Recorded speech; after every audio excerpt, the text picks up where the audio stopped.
네, 기관의 눈으로 이어가겠습니다. 제가 지금 우리 손현정 캐스터 외국인 기관의 톱5 매수를 좀 보면서 들은 느낌은 너무 복잡합니다. 방향성도 없고요. 어떤 섹터가 중요한 섹터인지 그의 흐름을 좀 잃은 듯한 그런 시장이긴 합니다. 그걸 뭐 당연히 한 단어로 여기면 혼조세 이렇게 얘기할 수 있는데요. 이런 상황에서 우리 투자자들은 어떻게 대비를 해야 될지 좀 어렵습니다. 혼란스럽습니다. 기관의 눈으로 투자 전략을 오늘 살펴보는 시간을 갖도록 하겠습니다. 오늘도 전 공무원연금 CIO 이창훈 자금운용 단장님 모시고 말씀 나눠보도록 하겠습니다. 안녕하십니까? 네, 안녕하십니까? 네. 옆에 이렇게 좀 막아놨습니다. 네. 네, 그래서 문제가 없으실 겁니다. 네. 이번 주는 시황에서 가장 주목해야 될 것이 이제 MSCI 리밸런싱이 있어서 네. 외국인이 엄청 많이 팔았어요. 그렇습니다. 예, 많이 팔았는데 메모리 반도체도 지금 좋지는 않은 것 같습니다. 사실은 펀더멘털 측면으로 보면요. 그래서 외국인들이 순매도로 돌아선 이유, 그럼 투자 흐름이 바뀌는 것인지, 저번 주와 생각이 똑같으신지 일단은 간단하게 코멘트 부탁드리겠습니다. 예. 뭐 지금까지 시장을 보면 기조적으로는 개인들이 많이 사서 끌고 갔던 시장이기 때문에 외국인들은 뭐 적극적인 매수에 가담을 하지 않고 그동안에 쭉 매도를 해왔다 이렇게 이해하시면 될 것 같은데, 지난주 월요일 날은 좀 이례적으로 매도가 너무 많은 날이었던 것 같아요. 그날 하루 동안 한 1조 5천억 이상 외국인들이 매도를 했었는데요. 지금 앵커님이 말씀하신 대로 이제 가장 컸던 거는 MSCI 그 지수 조정이 있었기 때문에 아마 그 매도가 많았던 것 같고요.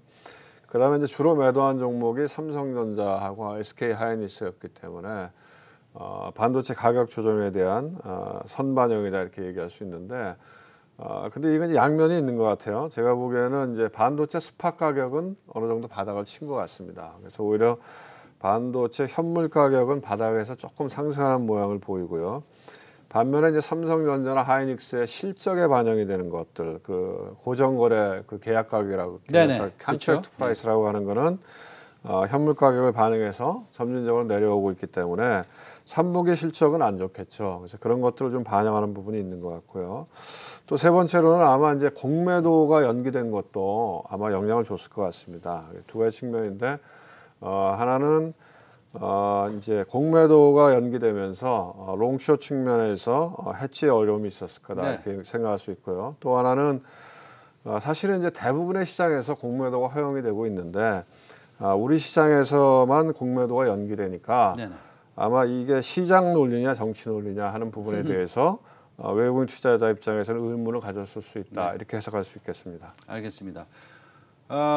그리고 저번 주에 있었던 얘기 중에서 사실은 뭐 저한테 완전히 큰 임팩트로 다가오지는 않은 뉴스였지만 그래도 시장에서는 뭐 일본 아베 총리가 사임을 한 이후에 그러면 뭐 MSCI 이머징 마켓 펀드가 뭐 사실은 일본도 포함되어 있지도 않지만 그다음에 뭐 MSCI 이머징 마켓 뭐 엑스재팬이라든지 아니면 뭐 아시아 엑스재팬이라든지 이런 뭐 아니면 선진국 펀드에서 뭐 조금 자금이 흘러나올 수 있는 그런 게 있는지 뭐 그런 거는 좀 저는 말도 안 된다고 생각하지만 그래서 어쨌든 일본 자금이 한국으로 좀 들어올 수 있다.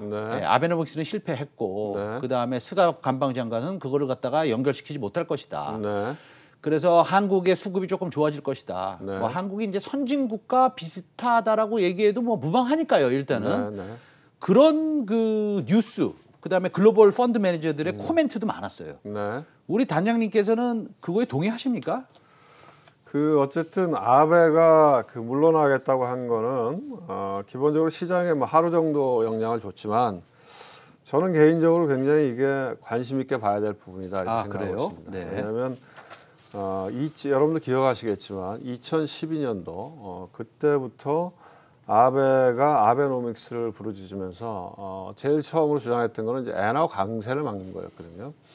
엔화가 이제 1984년도인가 플라자 합의 이후에 지속적으로 강세로 바뀌어왔거든요. 그게 사실은 일본과 같이 수출을 하는 입장에서 굉장히 어려운 상황이었는데 아베가 들어서면서 적극적인 양적 완화, 그다음에 마이너스 금리 이런 것들을 하면서 이제 BOJ의 구로다 총재하고 같이 아베노믹스를 설계해서 치고 나와서 엔화의 강세 추세를 약세로 돌려놨거든요.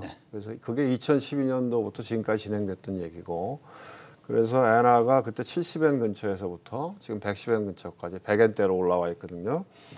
근데 물론 이제 전체적인 흐름으로 보면 아베가 그만두더라도 말씀하신 대로 스가 관방장관이 아마 이어받을 것 같고, 그렇게 되면 기본적으로 그다음에 이제 BOJ의 구로다 총재도 블룸버그하고 인터뷰에서 뭐 별 정책의 변화는 없을 거다 이렇게 얘기를 했기 때문에 전체적으로는 사람들이 괜찮을 거다 이렇게 생각하지만 저는 개인적으로는 괜찮지 않을 거다. 왜냐하면 분명히 이제 그 엔화 강세라고 하는 엔화 약세라고 하는 기조에 변화가 있을 거다 이렇게 봅니다. 그래서 네. 또 하나의 원인은 뭐냐면 그 동안에는 그 엔화는 지속적으로 마이너스 금리를 해왔고 달러 같은 경우에는 금리가 그래도 기준금리가 높았잖아요. 네, 그렇죠. 그런데 이제 달러도 제로금리 시대로 들어왔기 때문에 옌 캐리가 안 되는 거거든요. 그래서 엔화만이 약세로 갈 만한 요인은 없다 이렇게 보이고요.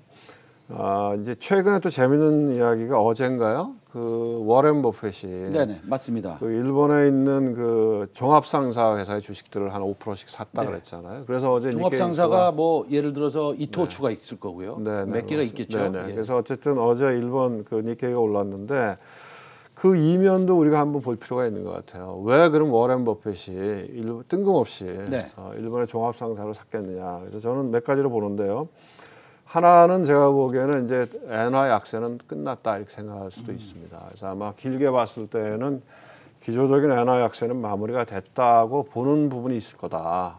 그 다음에 추가적인 달러 약세가 진행이 된다고 하면 미국 투자가 우리는 미국 주식을 많이 사지만 네. 미국 투자가의 입장에서는 이젠 달러 자산 이외의 자산도 가져야 되겠다 이런 생각을 그렇죠. 합니다. 그래서 그런 면에서 들어온 부분도 있고 또 하나는 이제 종합상사라고 하는 게 옛날에는 이제 이 트레이딩을 하는 네. 거였잖아요. 우리나라도 무역 거래를 하는 건데 지금은 무역 거래를 하는 것만 갖고는 먹고 살 수가 없기 때문에 종합상사 변화하고 있거든요. 그 가장 큰 변화가 뭐냐면 우리나라도 그 포스코 인터내셔널인가요? 네.